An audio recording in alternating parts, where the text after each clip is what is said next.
Matt Jeneroux is the name of a longtime Conservative MP from Edmonton who apparently had some family issues, announced last year he was going to take some time away, and then suddenly announces he's a Liberal. And suddenly he's sitting next to the Prime Minister in Parliament, and suddenly he's on a junket with the Prime Minister, someone who doesn't even live in Alberta anymore. I understand he's moved to BC. Yeah.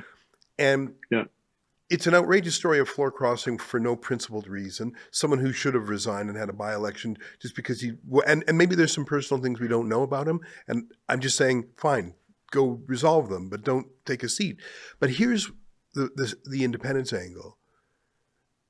That riding was Alberta playing by the rules. Okay, you don't like what's happening, so elect your alternative. Elect someone who will advocate for you. And Matt Jeneroux won. And then in some backroom deal that we don't know anything about, we don't know what the inducements were. There obviously were some. There's a do-over. There's a form of cheating. And so if you're saying to Albertans, suck it up, stop complaining, know your place, you have no legitimate grounds for complaint.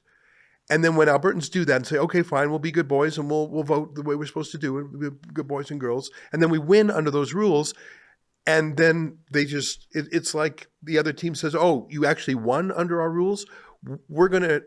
There's other rules we didn't tell you about till now, which is we get to have private meetings with your MPs and bribe them to refute your clearly demonstrated democratic will. That, I should tell you, Rebel News, we track a lot of our stories and our polls and things like that. Yeah. That Matt Jeneroux thing was the white hot issue. And because it's not just a floor crossing, it's proof that there is no winning in this system. Because if you do win, surprise, there's this special move we have that we didn't tell you about till now.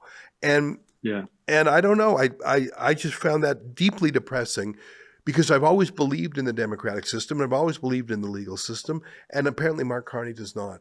And the jubilation, here's what gets me, is the entire Eastern commentariat. Their takeaway is, Pierre Poilievre certainly has a lack of leadership abilities if we're able to bribe his MPs away. This shows that Pierre Poilievre is a poor leader, but Mark Carney is a brilliant leader, because you see what did he say? I know how the world works. I think that Matt Jeneroux thing is a deeper explosion than perhaps Mark Carney realizes he's detonated. Yeah, look. You forgot your bathing suit. You really want to go for a dip. This is what we call a last resort. If your most recent electricity bill says the rate of last resort, then your rate is like the rental bathing suit. It will serve its purpose, but there are likely better options available. I think that if you and I have been close to politics for a while, and I think that you've seen moments where the tension between some of the differential interests in matters of conscience, matters of your constituency, and matters of country. That's kind of been the classic political philosophical debate for a long time. There are times where you have to say to your constituents, I know that a majority of you may disagree with me on this call on abortion, but this is who I am, and I'm gonna take this vote, and you can throw me out in the next election. That's a conscience issue over against your constituents, and you are making that argument because of the moral code of the country, or what you're hoping that the moral fabric of the country will be. And constituents often will say, okay, I understand there's a certain limited number of issues that you just have to vote your conscience on as an individual, and I'll go with that. Then there are issues where you say, look, my constituents might be full of a lot of freedom-loving hippies here in Nelson, BC, but I am going to vote that we go to war and we defend our interests in the following way. And I think the country needs this, and I'm willing to make the call, and I'm willing to deal with the upshot of that. And I think there are other issues where you say to your constituents, the rest of the world is against us, but we're farmers. And you know what? I'm going to vote that we move on this, and that we tariff that, and that we do this because that's who we are. And you might be the only guy standing up in Parliament. Your constituents love you for it because they know you have their voice, you represent their interests in a unique way. And I think, you see this in Locke and Burke and all the political philosophers used to write about what it means to actually represent people's interests and your conscience and your country in different ways. And your job as an elected official is to constantly be navigating those trade-offs in a way that's ethical and rooted in a principled philosophy. What you see happening right now with this idea that we can just nab the extra vote when we want it and whip it is a complete violation of all three. And party structures exist to kind of be the decoder ring of those things. So a party structure exists to say, look, on the margins, if you vote for this person, the reason they're flying the conservative flag is they're going to tend to be more conscientious about these issues, a little stronger on the fiscal issues, a little more libertarian on these things. They're going to want to vote, and that's going to be different from the liberal candidate. Imagine you're the liberal candidate that ran against Matt Jeneroux. You're sitting there saying, I stood by this stuff on a principled basis because I'm the guy that stands up in a mostly conservative riding. And year over year, people hate me for it, but I stand for what I think. I want a society that's more focused on equality than liberty. Okay, that's my view. I'm a liberal, right? I stand strong for these things. I believe one day people will see it my way. And this clown basically hijacks your party's platform when it's convenient for him for personal purposes, and uses it to advance himself for the moment, and denies the people that voted for the Conservative Party, which, by the way, people aren't voting for Matt Jeneroux. There's voting as much for Pierre Poilievre as Matt Jeneroux. So the narrative around this, the kind of winner-take-all cynicism about being able to take the system take on the system after the fact by getting something. It's literally like you're playing this game. It's a hockey game, and halfway through the game, some guy drops a bag of cash next to your defenseman. He skates over, changes jerseys, goes back on the ice, and takes your guy out in the corner. Yeah. The whole team is like, what is this? What is this? Right? The fans are disgusted by it. I think the problem the Liberal Party has is there's an expectation at a hockey game by the Liberal Party and the Conservative Party that makes moments like this feel uncomfortable because we're supposed to be somehow better than this. There's something about the game itself and the way the game itself is supposed to be played. And I think a lot of people instinctively feel that there's something fundamentally not right about this horse trading resulting in you just coming on side for the sake of that extra vote.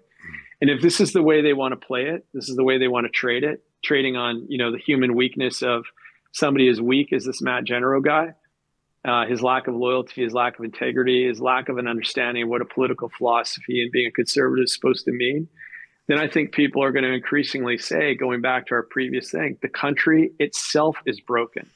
A prime minister that thinks that this is some kind of like card trick way of getting ahead does not make me feel like I live in a nation that's got the right kind of democratic ethos. And you might be NDP, liberal, conservative, doesn't matter. People will feel like this isn't the way we want this country to actually operate. And Ezra, I think the issue that a lot of people are going to run into is I talk to, family members, others that don't necessarily have the conservative political perspective that I have, right? Because they have lives. They're not political nerds. But they don't feel like they can walk downtown and feel safe right now. Right? They don't feel like, they are disgusted when, the Jewish guy they went to college with is like, I feel more comfortable moving down to the States right now. I'm really, really worried, right?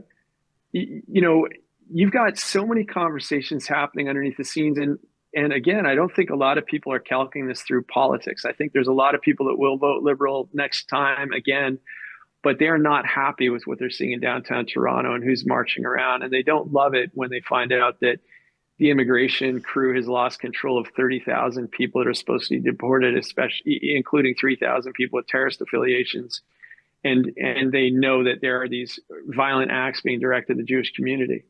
People start thinking this is wrong and I want it fixed. And I think it's above politics. It's beyond politics. This is about creating a society where our political differences can be managed through a framework of a just, good society where people are competent and they're doing the right thing. And I think Liberal Party sort of desire to maintain power, including the card tricks with guys like Matt Jeneroux, or the use of language that kind of tries to wrong foot the premier at the same time they're doing an MOU with her to try and keep her on side.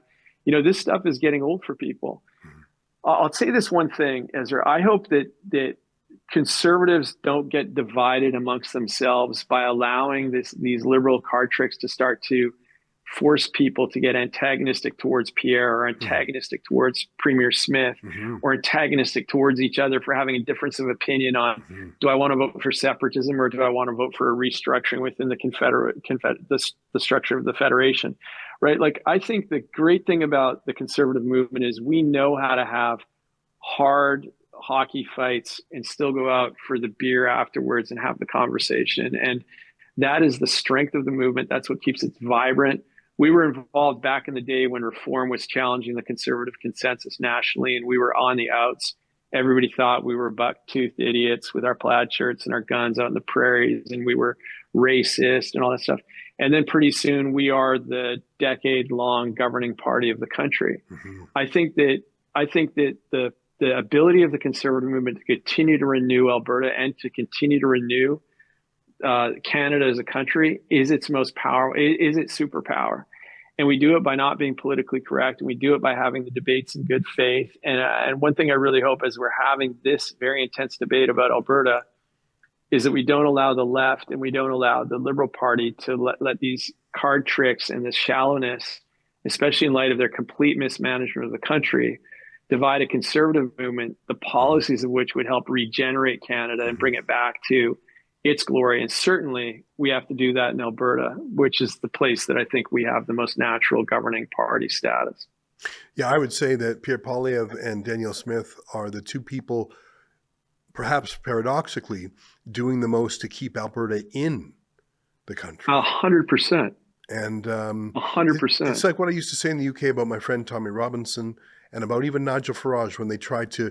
There was this move afoot. I hope they've abandoned it now, to use lawfare against him to try and, remove him from the public sphere, like they tried to do to Donald Trump after 2020. Yeah. And my view about Tommy, Nigel Farage, and others like that is these are the last hope to keep demoralized people in the system, hoping they can use the system to win. And if you were to martyr, God forbid, Tommy Robinson or Nigel Farage, those people would be gone and the system would fall apart. They are the last connection to this rotting system of millions of people. And I think that it's crazy that they are being attacked when they're the ones holding it together.